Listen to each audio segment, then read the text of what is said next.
अस्सलाम वालेकुम, मैं हूं शाहजेब खानजादा। नवंबर के महीने में तारीख की बुलंद तरीन 8 अरब डॉलर्स की दरामदाद और तारीख के बुलंद तरीन 5 अरब डॉलर से जायद के तिजारती खसारे ने सरमायाकारों को हिलाकर रख दिया है। कल अचानक हुकूमत ने सिर्फ 15 दिन के अंदर 2.25% ऊपर की शरह सूद पर टी बिल्स के जरिए पैसे उठाकर जलती पर तेल का काम किया है। हुकूमत ने 6 माह के लिए 11.5% पर पैसे लिए तो एक बार फिर शरह सूद में तवक्का से ज्यादा इजाफे के खतरात पैदा हो गए और आज स्टॉक मार्केट में ब्लड बाथ देखा गया और मार्केट में 2134 पॉइंट्स की तारीख की तीसरी बड़ी मंदी देखी गई।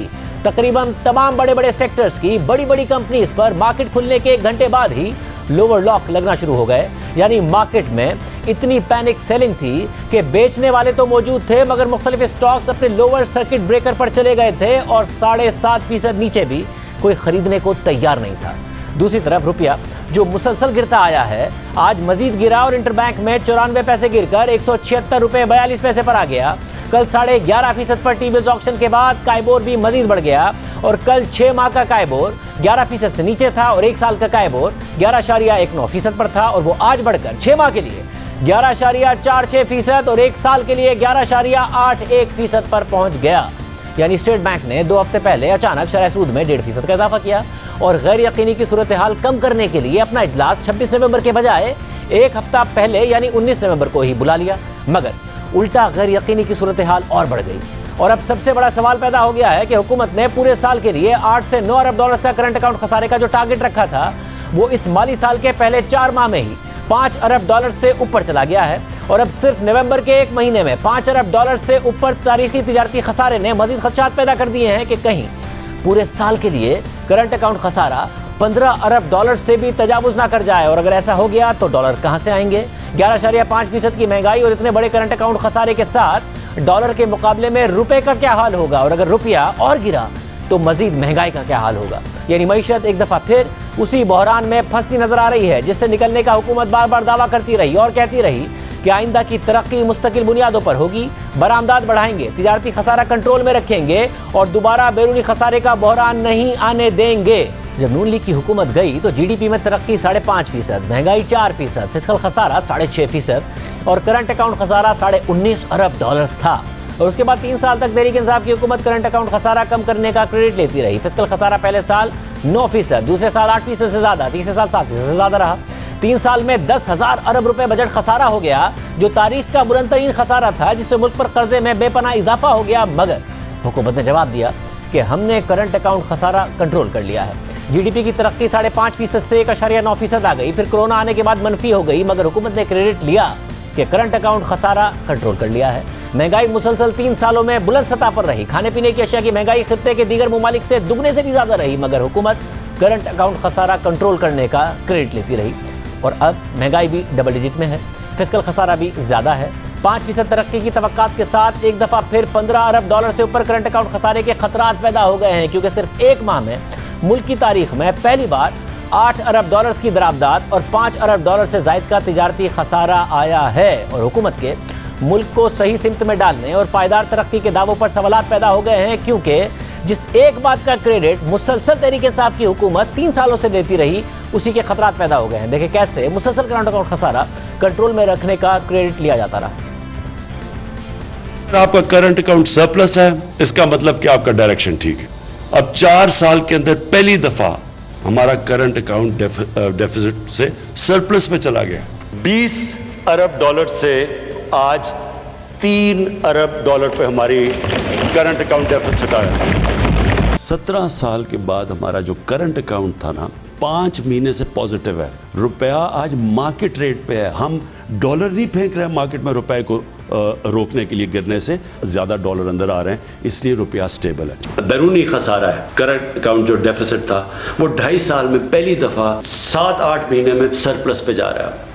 ये बहुत बड़ा मेरी हुकूमत की कामयाबी है। और इस साल में तरक्की के बेहतर इशारियों के साथ करंट अकाउंट खसारा बढ़ने के खदशात पैदा होने लगे तो मुशीर खजाना शौकत तरीन पुरएतमाद थे कि कंट्रोल कर लेंगे। जून के महीने में $6.25 अरब की दरामदाद, उससे पहले मई में $632 मिलियन का करंट अकाउंट खसारा। क्या हम एक दफ़ा फिर बहुत बड़े करंट अकाउंट खसारे की तरफ जा रहे हैं थोड़ी सी ग्रोथ आते ही? इम्पोर्ट का बिल जो आपका है ये 5.5-6 बिलियन के दरमियान में रहना चाहिए, रहेगा अगर हमने ग्रोथ दिखाई।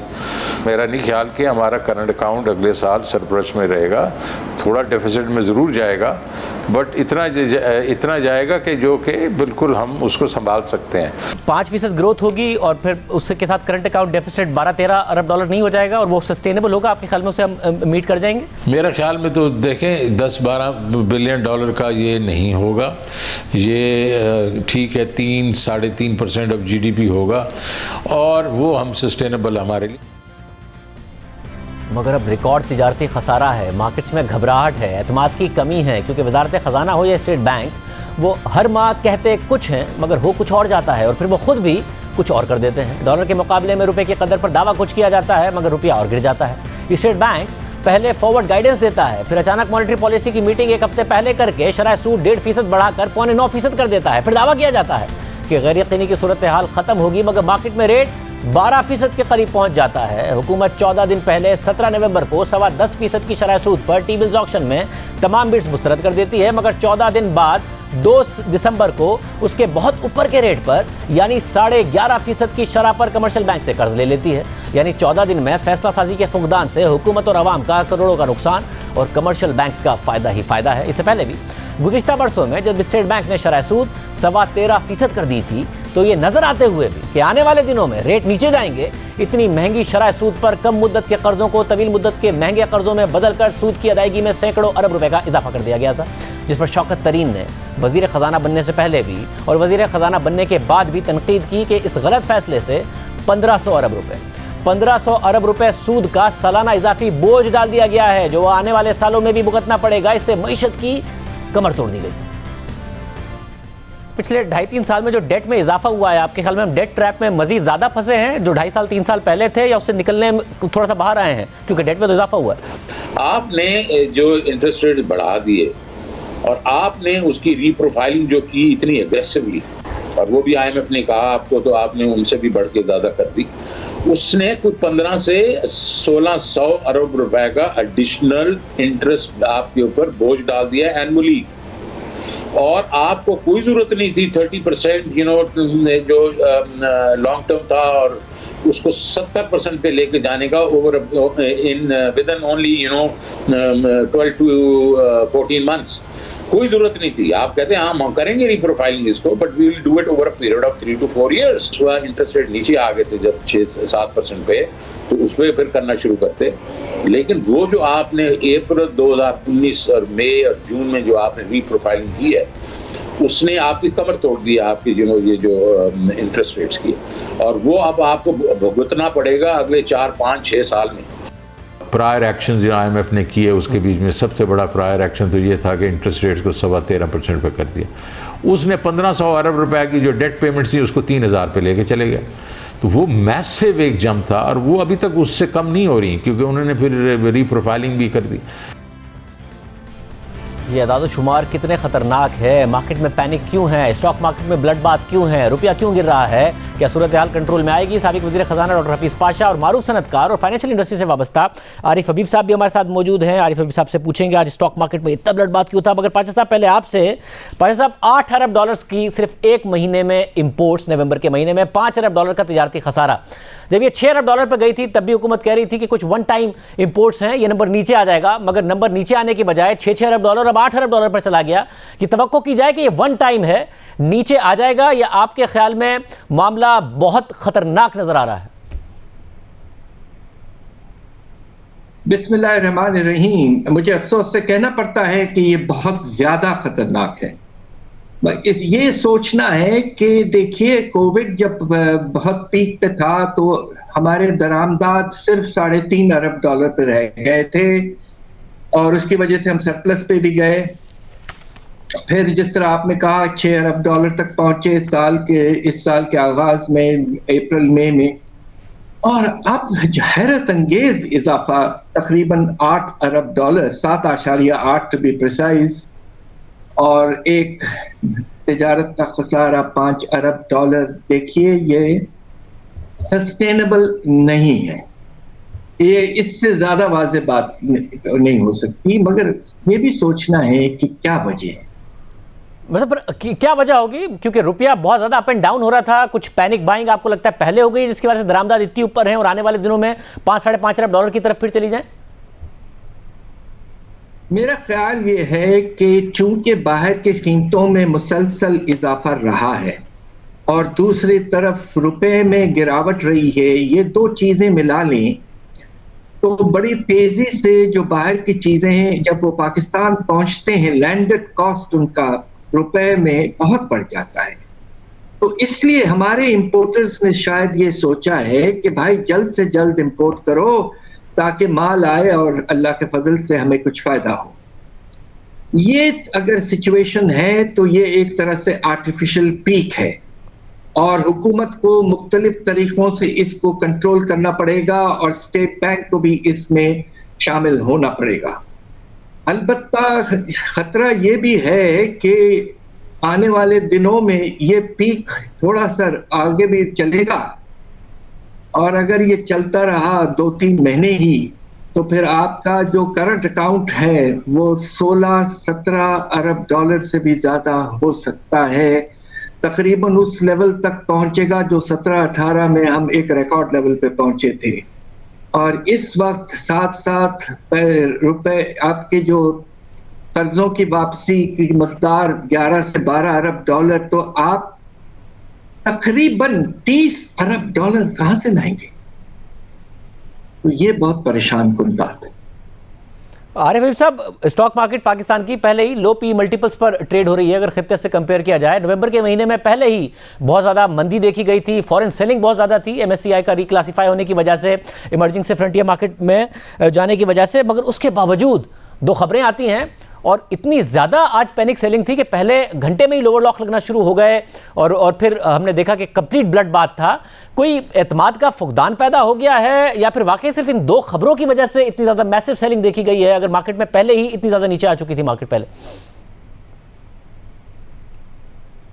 आई थिंक ये मेजर जो रीजंस तो जो आपने बताए वो हैं कि इंटरेस्ट रेट का जो है बढ़ना, और खासतौर पे कल जो टी बिल का ऑक्शन हुआ है उस ऑक्शन में तो ये इंडिकेशन मिल रही है कि ये अगली मॉनेटरी पॉलिसी में भी जो है वो इंटरेस्ट रेट जो है वो मजीद बढ़ने वाला लगता है। फिर ये कि ट्रेड डेफिसिट जो ज़ाहिर हाई तो चल रहा था लेकिन ये इतना हाई जो है वो एक्सपेक्टेड नहीं था। इतना ज़्यादा आने की वजह से इन्वेस्टर्स फिर नर्वस हो गए कि ये कब जाके जो है ये चेक होगा, क्योंकि अगर चेक होते होते भी कुछ वक्त लगेगा और अगर ये जो है करंट अकाउंट डेफिसिट और बढ़ा तो फिर हमारे रिजर्व्स पे जो है वो उसका बहुत नेगेटिव जो है वो असर आएगा। फिर ये जो हमारा बैलेंसिंग थी फॉरेन इन्वेस्टर्स की, MSCI की, उसमें जो है वो सब्सटेंशियल सेल आई।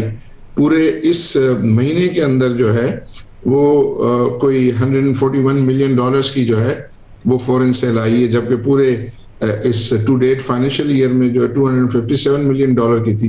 तो लोगों ने ये समझ के 2 दिन पहले जो है वो खरीद लिया कि अब ये आखिरी है, आप इसको खरीद लें। और कई एक जो शॉर्ट टर्म इन्वेस्टर्स थे उन्होंने भी खरीद लिया कि आखिरी है तो मार्केट अगले दिनों में बढ़ेगी।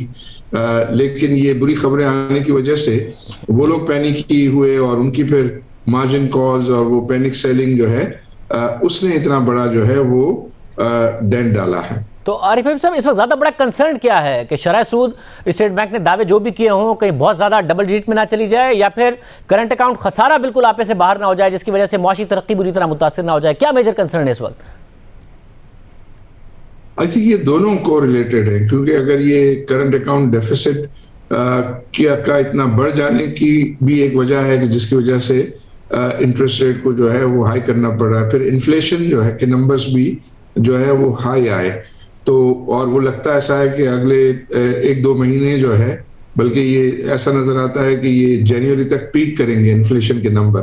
तो वो सब ये सजेस्ट करते हैं कि कहीं और मजीद इंटरेस्ट रेट ना बढ़े। जब इंटरेस्ट रेट ज़ाहिर बढ़ते हैं तो फिर इक्विटी वैल्यू जो है वो री रेट होती है डाउनवर्ड लेवल पे, तो उसकी वजह से भी जो है वो इन्वेस्टर्स ये समझते हैं कि कुछ थोड़ा सा हम वेट कर लेंगे तो मुमकिन है कि और अच्छी बार्गेन्स जो है वो मिल जाए। हालांकि ये जो इंटरेस्ट रेट का बढ़ना जो है वो बहुत सारे हमारे सेक्टर्स को कोई ज्यादा नेगेटिवली इम्पैक्ट नहीं करता। जो बड़े सेक्टर है, मतलब बैंक्स को तो जो है वो बेनिफिट करता है इंटरेस्ट रेट का बढ़ना, ईएनपी को कोई असर नहीं करता, टेक्सटाइल को कोई असर नहीं करता, इस तरह आईटी को कोई जो है इसके ऊपर जो है इसका असर नहीं है, सिवाय ये कि कुछ थोड़ी से ये जो सेक्टर लाइक सीमेंट वगैरह हैं या स्टील है उनको जो है वो ये जरूर अफेक्ट करता है। लेकिन जो बड़े सेक्टर्स हैं उनको असर नहीं। लेकिन मार्केट में जो है वो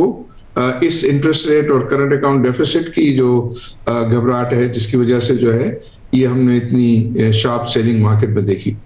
भाई साहब, आपको कोई प्लान इस वक्त हुकूमत का नजर आता है? क्योंकि मार्केट में जाहिर है एक जो कॉन्फिडेंस है उसका फुकदान है। वुज़रा बात करते हैं, स्टेट बैंक की तरफ से भी मुतादिद स्टेटमेंट्स आए, मगर उसके बावजूद अब कॉन्फिडेंस लैक कर रही है। आपको लगता है एक फैक्टर आ गया है ये कि एतमाद नहीं है इस वक्त हुकूमत जो भी ऐलानात करती है, जिसकी वजह से इस वक्त मुतासिर हो रही है एक्टिविटी? इसकी बहुत बड़ी वजह यह है कि जब ये मार्च में हमारा एग्रीमेंट साइन हुआ था, जैसे लेटर ऑफ इंटेंट कहते हैं आईएमएफ के साथ, तो उस वक्त की इकोनॉमिक टीम जो आज के गवर्नर और उस वक्त के फाइनेंस मिनिस्टर जो थे, उन्होंने एक बड़ा सख्त लेटर ऑफ इंटेंट साइन किया था जिसमें बेशुमार रिफॉर्म्स थे। जब चेंज आया फाइनेंस मिनिस्टर में और हमारे नए फाइनेंस मिनिस्टर आए, बड़े दबंग बातों ने की। उन्होंने कहा मैं बिजली के निर्ख नहीं बढ़ाऊंगा, मैं पेट्रोलियम लेवी नहीं बढ़ाऊंगा, मैं टैक्सेस नहीं लगाऊंगा। आगे चलकर अब ये पता चला है कि हर चीज हमें करना पड़ रहा है, इसलिए लोगों को भरोसा कम हो गया है कि हम कोशिश ये होनी चाहिए थी कि बातचीत जब हो रही थी आईएमएफ से, तो उस वक्त इस तरह के स्टेटमेंट्स इशू उससे पहले नहीं करना चाहिए था। ये मैं समझता हूं कि नामुनासिब था और इससे हमारी मिनिस्टर की क्रेडिबिलिटी और उससे ज्यादा हुकूमत की पूरी क्रेडिबिलिटी मुतासिर जरूर हुई। मतलब मगर हर तरफ नहीं नजर आ रहा है। शरह सूद के हवाले से बात कुछ और की जाती है, फिर हो कुछ और जाता है। महंगाई के हवाले से भी वज़ीर आज़म तक ने बार बार दावे किए कंट्रोल कर लेंगे। आप ये कहते रहे हमारे प्रोग्राम्स में कि आपको ये डबल डिजिट में जाती नजर आ रही है, करंट अकाउंट खसारा आपका आउट ऑफ कंट्रोल होता नजर आ रहा है। अब वही सूरत हाल पैदा हो गई है। महंगाई भी 11.5% है। यहाँ से एक्सपेक्ट किया जाए कि आने वाले दिनों में अच्छी क्रॉप होगी, ऑयल प्राइसेस नीचे आ रही हैं तो कंट्रोल में आ जाएगी, या आपको महंगाई के हवाले से भी अभी भी आपके कंसर्न्स मौजूद हैं? मैं आपसे पहले ही कहता रहा हूं प्रोग्राम में कि ये 11-12% तक पहुंचने वाला है, और अफसोस की बात यह है कि वाकई ऐसा हुआ है। अलबत्ता अभी भी कुछ कम बताया गया है, ये 13 से 14 हो सकता है अगर करेक्टली पीबीएस रिपोर्ट करे। अब पोजीशन ये है कि एक महीने में नवंबर के महीने में 3% इजाफा हुआ प्राइस इंडेक्स में। इस रफ्तार से तो खुदा बचाए आने वाले महीनों में क्या हो सकता है। कंट्रोल जो है इकोनॉमी पर बिल्कुल ना होते हुए नजर आने लगा है, और इसके नतायज अब आप देखिए, आज हमारा स्टॉक मार्केट तकरीबन 5%, यानी कि एक दिन में 500 अरब का नुकसान उठाया है लोगों ने, हमारे इन्वेस्टर्स ने। ये तो बहुत ही ज्यादा परेशान कुन हालात हैं। हुकूमत को इमरजेंसी के तौर पर एक एक्शन लेना चाहिए, स्टेट बैंक को भी इमरजेंसी के तौर पर एक्शन लेना इस वक्त बहुत जरूरी। आरिफ साहब, ये मुझे बताएगा कि क्या, क्योंकि जब ये हुकूमत आई तो करंट अकाउंट खसारा एक बहुत बड़ा कंसर्न था, मगर उसको कर्टेल करने के चक्कर में हमने देखा कि शरह सूद बहुत ज़्यादा बढ़ गई। उसके बाद इकॉनमी की जो ग्रोथ थी वो बिल्कुल नीचे चली गई। इंडस्ट्रियल ग्रोथ नेगेटिव में हमें नज़र आने लगी, लार्ज स्केल मैन्युफैक्चरिंग। तो मार्केट में कम से कम अब ये एतमाद है कि हम उसी तरफ वापस नहीं चले जाएंगे कि इंडस्ट्री बुरी तरीके से मुतासिर हो जाए, या ये ख़तरा भी पैदा हो गया है कि करंट अकाउंट का जो ख़तरा पैदा हुआ है, हुकूमत उसको डील करने के चक्कर में जो 2018-19 में हुआ, डिमांड बिल्कुल ख़त्म हो गई। बकौल शौकत तरीन साहब के उस वक्त कमर ही तोड़ दी थी मईशत की, कहीं उस तरफ हम ना हुकूमत चली जाए। जी, ये डर है कि ज़ाहिर गवर्नमेंट ऐसा नजर आता है कि ये ग्रोथ को जो है वो थोड़ा सा जो है वो ब्रेक मारने की जो है वो उनकी पॉलिसी नजर आती है, क्योंकि वो ये समझते हैं कि हम इंडस्ट्री की वजह से जो है, ग्रोथ की वजह से इंपोर्ट जो है वो बढ़ता है। तो क्योंकि उनकी डिपेंडेंस एग्रीकल्चर ग्रोथ पे ज्यादा लगती है, तो उससे डेफिनेटली आई थिंक ये चीजें आई हैं, इसमें जो है वो इंडस्ट्रियल ग्रोथ पर इसका नेगेटिव इम्पैक्ट होगा। और साहब, और आप भी आरिफ हबीब साहब समझते हैं कि जो अनसर्टेनिटी आई है उसमें स्टेट बैंक ने अचानक कहा कि जी एक हफ्ता पहले हम अपनी मॉनेटरी पॉलिसी करेंगे, 17 नवंबर को टी बिल्स ऑक्शन था, उसमें 10.25% पे नहीं उठाया, फिर कल जाके 11.5% पे टी बिल्स का ऑक्शन कर दिया। इससे सिग्नल बड़ा नेगेटिव जाता है कि हुकूमत सोच क्या रही है एग्जैक्टली? जी बिल्कुल, आई थिंक ये मार्केट कंफ्यूज है और उनको समझ नहीं आता कि अगर मॉनेटरी पॉलिसी स्टेटमेंट के एक दिन 2 दिन पहले जो है वो 10.1% पे ऑफर को जो है उन्होंने सब रिजेक्ट कर दिया और फिर कुछ ही दिनों के बाद जो है वो 11.5 पे जो है वो लिया, तो वो उससे मार्केट जो है वो बहुत ही ज्यादा जो है वो डिस्टर्ब है कि ये मतलब इस किस्म की जो है जो इवेंट्स हैं वो उसकी क्या वजह हो सकती है। तो और फिर ये है कि साथ ही साथ ये जो IMF का प्रोग्राम चल रहा है, तो लोग उसमें भी बहुत ज्यादा कंफ्यूज हैं कि क्या ये सारे डिसीजन जो है वो IMF के कहने पे हो रहे हैं, मेरिट पे हो रहे हैं, और टाइमली जो है वो जो डिसीजन क्यों नहीं हो पा रहे हैं। तो इसका जो है वो एक कंसर्न है कि जिसकी वजह से जरा इन्वेस्टर्स अब वेट एंड सी के मोड में है, बल्कि ये है कि जिन लोगों के पास होल्डिंग कैपेसिटी नहीं है वो चाहते हैं कि एक दफा तो हम लॉस बुक करके निकल जाएं। भाई साहब, आप क्या कहिएगा? पहले स्टेट बैंक ने कहा कि जी हम माजी की तरह नहीं बढ़ाएंगे रेट्स, 25 बेसिस पॉइंट का इजाफा करते हैं, फॉरवर्ड गाइडेंस की बात कर रहे थे, फिर अचानक 1.5% का इजाफा कर देते हैं, और फिर हुकूमत जो 10.25% पर 15 दिन पहले नहीं उठा रही थी पैसे, वो 11.5% पर जाकर उठाती है। ज़ाहिर है उसे नुकसान हुकूमत का ही होगा, बैंक का फ़ायदा हो गया। ये सारे जो मैसेजिंग है और जो सिग्नलिंग है फाइनेंस मिनिस्ट्री स्टेट बैंक की तरफ से, आपको लग रहा है कि वो ज़्यादा गैर यकीनी की सूरत हाल पैदा कर रही है? एक तो देखिए, ये जो टेंशन पैदा किया गया है ऑटोनॉमी के बारे में स्टेट बैंक की, उसके नतीजे में जो एक मैकेनिज्म था हमारे पास जिसे हम कहते थे fiscal and monetary policies coordination board, जो एक मुनासिब फोकल पॉइंट था जहां बातचीत होती थी और कोऑर्डिनेशन की जाती थी मुख्तलिफ पॉलिसीज की, वो निज़ाम तो तकरीबन खत्म हो गया है।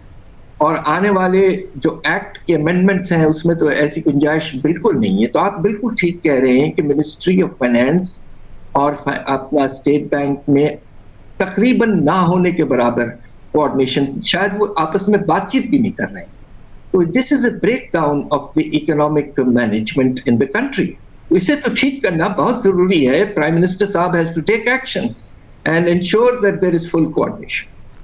मतलब अगर कोऑर्डिनेशन ना भी हो तो जो मार्केट रीड कर रही थी, नज़र आ रहा था कि मार्केट एक्सपेक्ट कर रही है इन्फ्लेशन के नंबर्स को देखते हुए, IMF के साथ मुआहदे को देखते हुए कि रेट्स बढ़ेंगे। स्टेट बैंक अपनी मॉनेटरी पॉलिसी एक हफ्ते पहले कर रही है, और उसके 2 दिन पहले अगर हुकूमत टी बिल्स ऑक्शन में नहीं पार्टिसिपेट करती है 10.3% को इग्नोर करके, उसके 15 दिन बाद 11.5%, तो मार्केट रीड करना तो है हुकूमत की जिम्मेदारी। ये आपको नहीं लगता कि कोऑर्डिनेशन हो ना हो, नज़र आ रहा था कि क्या होने जा रहा है? जी बिल्कुल, एंटिसिपेशन में मैं समझता हूँ कि हमारे जो, हालांकि हमने एक स्पेशल डेट मैनेजमेंट का यूनिट बनाया है मिनिस्ट्री ऑफ फाइनेंस में, और उसका मकसद यही था कि मार्केट को बहुत गहरी नज़र रखें और वक्त आने पर मुनासिब ऑफर्स करें। यह ऐसा नहीं हुआ है। This is a technical failure on the part of the ministry of finance. आप दोनों का बहुत शुक्रिया। गुफ्तगू नाज़रीन आपने सुनी। हुकूमत बाकायदा तौर पर सिग्नल दे रही है कि वो इलेक्शन कमीशन की फंडिंग रोक सकती है। अगला इलेक्शन इलेक्ट्रॉनिक वोटिंग मशीन के जरिए होगा। अटॉर्नी जनरल क्या समझते हैं, बात करेंगे ब्रेक के बाद।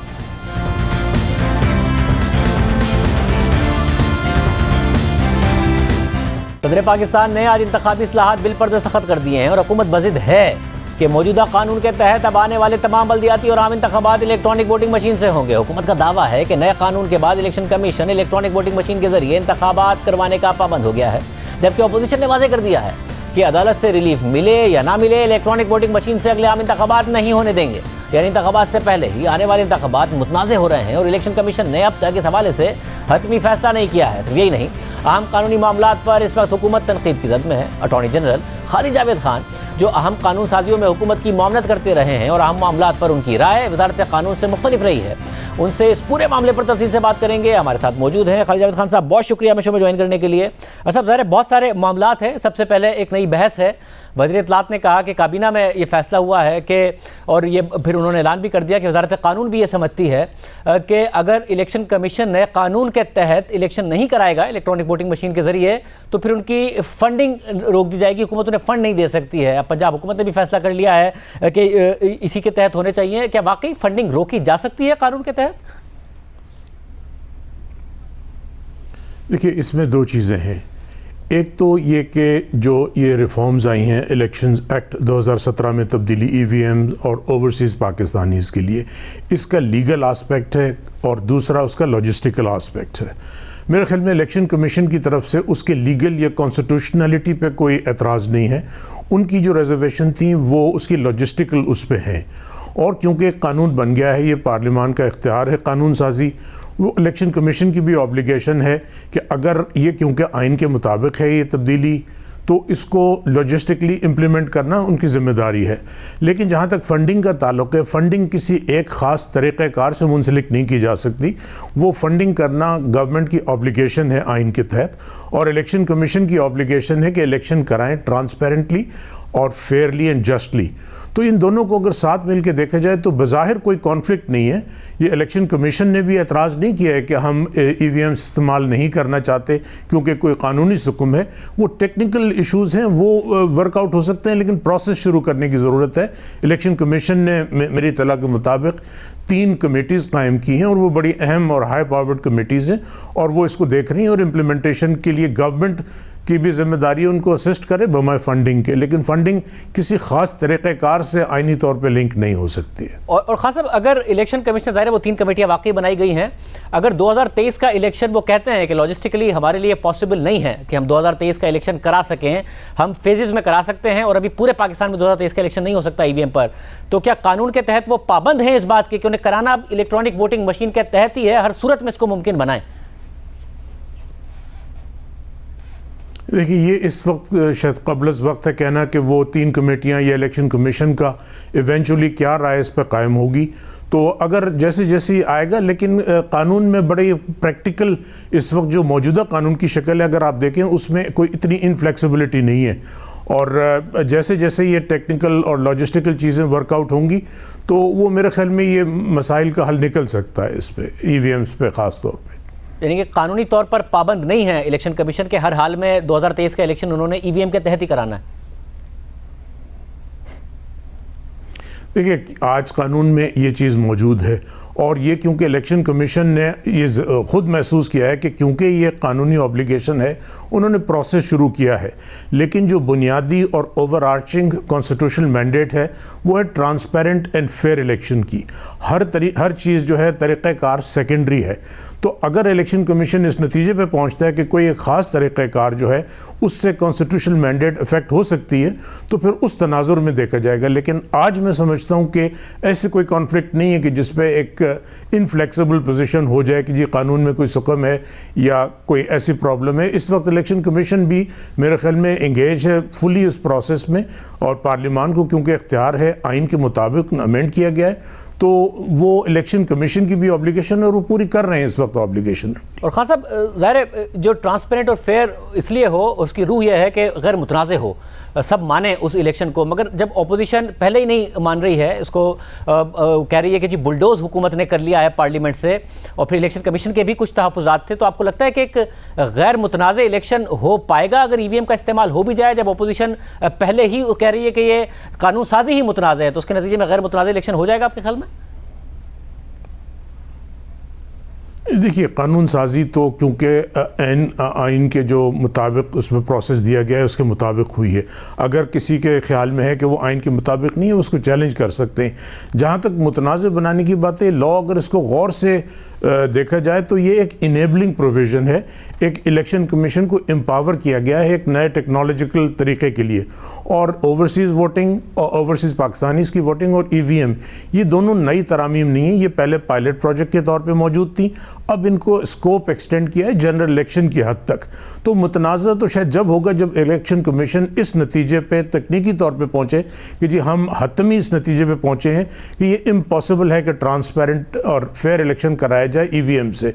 वो कहना क्योंकि क़ब्ल वक्त है, तो मेरे ख्याल में अपोजिशन को भी थोड़ी सी फ़राखदिली का मुज़ाहरा करना चाहिए और उस प्रोसेस में इंगेज हों, क्योंकि स्टेक होल्डर गवर्नमेंट भी है, इलेक्शन कमीशन भी है और पॉलिटिकल पार्टीज़ तमाम बमें अपोजिशन के, लेकिन सबसे बड़े स्टेक होल्डर हैं पाकिस्तान के अवाम, और उनकी नुमाइंदगी करते हैं हुकूमत और अपोजिशन। और इलेक्शन कमीशन जो है वो आईनी इदारा है जो इस ऑब्लिगेशन को ट्रांसलेट करेगा into political mandate of the people. तो उस अगर तनाजुर में देखें, सबकी ऑब्लिगेशन है कि उस प्रोसेस में इंगेज हों और फिर जिस नतीजे पे पहुंचते हैं, जो जैसे मैंने अर्ज़ किया कि बुनियादी कॉन्स्टिट्यूशनल मैंडेट है ट्रांसपेरेंट इलेक्शन की, और आखिरी जो लफ्ज़ है वो इलेक्शन कमीशन का होगा। उनकी सेटिस्फेक्शन ज़रूरी है कि ये किस तरीक़ेकार के तहत इस मैंडेट को तकमील अंजाम तक पहुँचाया जा सकता है। और आप बतौर ज़ाहिर सीनियर कानूनदान भी और अटॉर्नी जनरल भी कॉन्फिडेंट हैं कि अपोजिशन अगर कह रही है कि इसको हम अदालत में चैलेंज करेंगे इस कानून साजी को, तो अदालत से कोई रिलीफ नहीं मिलेगा इस हवाले से, अदालत इसको कलअदम नहीं करार देगी, ये दुरुस्त तरीके से कानून साजी हुई है? देखिए, वो ज़ाहिर फैसला तो अदालत को करना है, लेकिन जो कानून आज जिस शक्ल में मौजूद है तो मेरी राय में उसमें कोई आइन से मुतसादिम नहीं है, और उसको गौर से पढ़ा जाए तो उसमें बहुत फ्लेक्सिबिलिटी है और ये एक इनेबलिंग प्रोविज़न है। अगर इसको उस तरह देखें तो मेरी ज़ाती राय है कि एटलीस्ट आइनी तौर पे इसमें कोई इतना बड़ा सकम नहीं है कि कोर्ट्स को स्ट्राइक डाउन करे। बाकी तो फैसला तो ज़ाहिर है कि अदालत दलाइल सुनने के बाद करती है। हाँ साहब, एक और मामला है, नैब चेयरमैन को हटाया कैसे जाए? ज़ाहिर एक ऑर्डिनेंस आया, फिर उसके ऊपर एक और ऑर्डिनेंस आ गया। आपकी राय है कि सुप्रीम जुडिशल काउंसिल को हटाना चाहिए और आपने बड़ी तफसील से अपनी राय दी है, मगर वज़ीर कानून समझते हैं कि आइन में तब्दीली करनी पड़ेगी अगर नैब चेयरमैन को हटाने का तरीका सुप्रीम जुडिशल काउंसिल के पास जाना है, वरना ये सदर के पास ही होना चाहिए अगर आइन में तब्दीली नहीं होती है। और उन्होंने ये भी कहा कि आपकी गालिबन उस दिन कराची में कोई हेयरिंग थी, तो ऐसा नहीं कि आपसे मुशावरत की नहीं गई, आपसे मुशावरत की ज़रूर की गई, मगर प्रिवेल उनकी राय ने किया, तो आपसे मुशावरत हुई थी?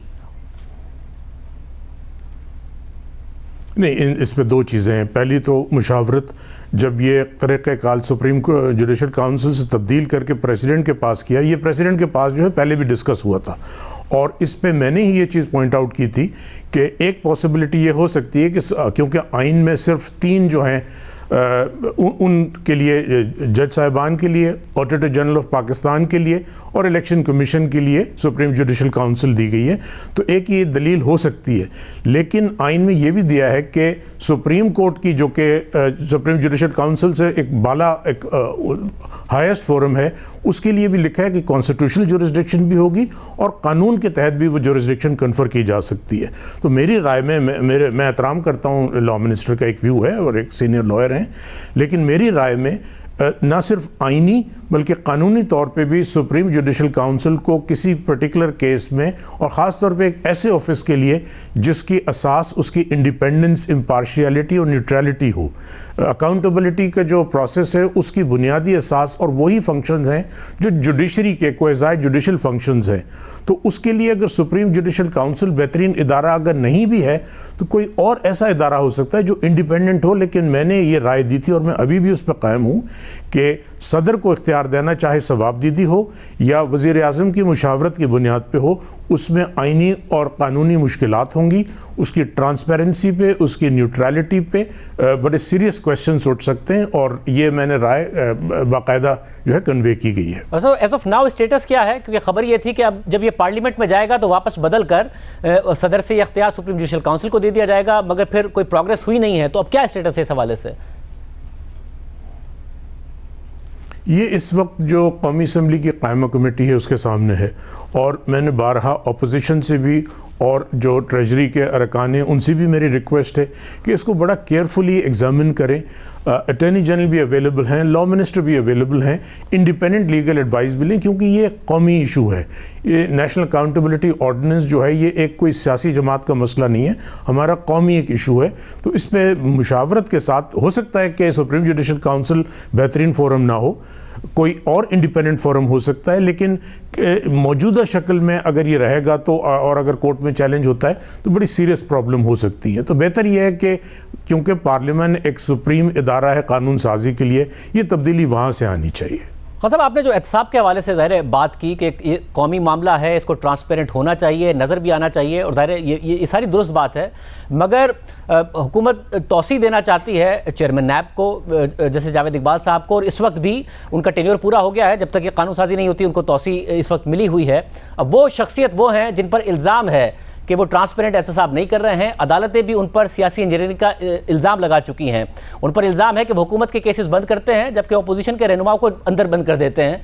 तो ऐसी शख्सियत को अगर तौसी दी जाने का कानून है तो फिर एहतसाब ट्रांसपेरेंट हो, फेयर नज़र भी आए, वो कैसे सर्व होता है पर्पज़? देखिए, जहाँ तक इन इल्ज़ामात की बात है उस पर तो मैं मुनासिब नहीं समझता कि मैं कमेंट करूँ, लेकिन गवर्नमेंट ने उनको अभी तौसी नहीं दी है। ये इसमें एक मेकैनिज़्म है, सुप्रीम कोर्ट का जजमेंट था कि नैब चेयरमैन का ऑफिस खाली नहीं रहना चाहिए, और क्योंकि नैब चेयरमैन की जो टेक्निकली जो टर्म थी पिछली जो 4 साल की वो ख़त्म हो चुकी है, तो एक स्टॉप गैप के अरेंजमेंट के तौर पे मौजूदा चेयरमैन साहब जो हैं वो परफॉर्म कर रहे हैं अपने फंक्शंस। लेकिन और इस पर मेरी बड़ी क्लियर राय थी कि अगर एक्सटेंशन का ऑप्शन तो डाला जा सकता है, लेकिन वो एक्सटेंशन के लिए तरीक़ाकार बिल्कुल वही होगा जो फ्रेश अपॉइंटमेंट के लिए होगा।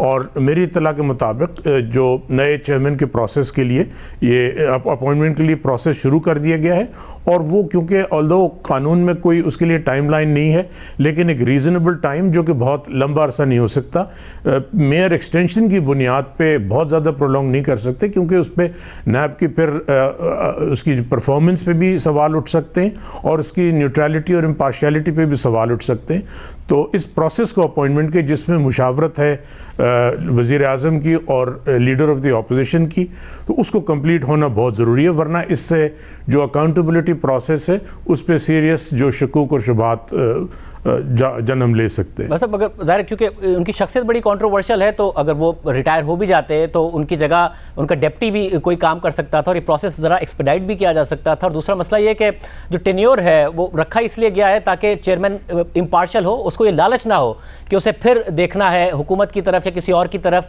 अपने एक और टेन्योर के लिए। तो आप नहीं समझते वो बुनियादी जो प्रिंसिपल है जिसकी आप खुद ही बात कर रहे हैं, ट्रांसपेरेंट और फेयर एहतसाब हो, वो कॉम्प्रोमाइज़ हो जाता है ओहदे की एक्सटेंशन से? इसमें शाहज़ेब साहब मेरी ज़ाती राय है कि नॉन एक्सटेंडेबल ऑफिस होना चाहिए, और क्योंकि एक्सटेंशन की जब पॉसिबिलिटी होती है तो आपकी बात से मैं बिल्कुल एग्री करता हूँ कि एक एटलीस्ट अगर रियलिटी नहीं तो एक परसेप्शन ज़रूर हो सकता है कि उस गवर्नमेंट को या उन लोगों को जिनको एक्सटेंशन देने की पावर है, जिसमें leader of the house, leader of the opposition शामिल हैं, तो उनको ये शायबा हो सकता है कि प्लीज़ करने के लिए अकाउंटेबिलिटी प्रोसेस पे इफेक्ट हो। तो मेरी ज़ाती राय पहले भी ये थी और अभी भी है कि नॉन एक्सटेंडेबल होने चाहिए, और एक्सटेंशन से इसको जो एक न्यूट्रल ट्रांसपेरेंट प्रोसेस है उसको नुकसान पहुंचेगा। और दूसरी ये कि देखिए ये वो ऑफिसेज हैं जो एक दफ़ा ही काफ़ी टर्म होती है, जो इम्पैक्ट आपको करना होता है 4 साल एक बड़ी सब्सटेंशियल टर्म है, और उसके बाद फिर वॉलंटरीली अगर पॉसिबिलिटी भी है एक्सटेंशन की, तो मेरे ख्याल में एज अ कंट्री हमें ये सोचना चाहिए कि हम जिस वक्त किसी ऑफिस में दाखिल हों और जब हम उस ऑफिस को छोड़ रहे हों उसका स्टॉक टेकिंग हम करें, देखें कि how have we performed, rather than सोचें कि जी इसको किसी तरह प्रोलॉन्ग किया जाए, एक्सटेंड किया जाए। तो इस पे खुद भी इनफरादी सोच की ज़रूरत है मेरे ख्याल में। खालिद जावेद खान साहब, अटॉर्नी जनरल ऑफ पाकिस्तान, आपका बहुत शुक्रिया हमें वक्त देने के लिए। नाज़रीन, गुफ्तगू आपने खालिद जावेद खान साहब की सुनी। प्रोग्राम में ब्रेक शामिल करते हैं और आम खबरों की बात करेंगे।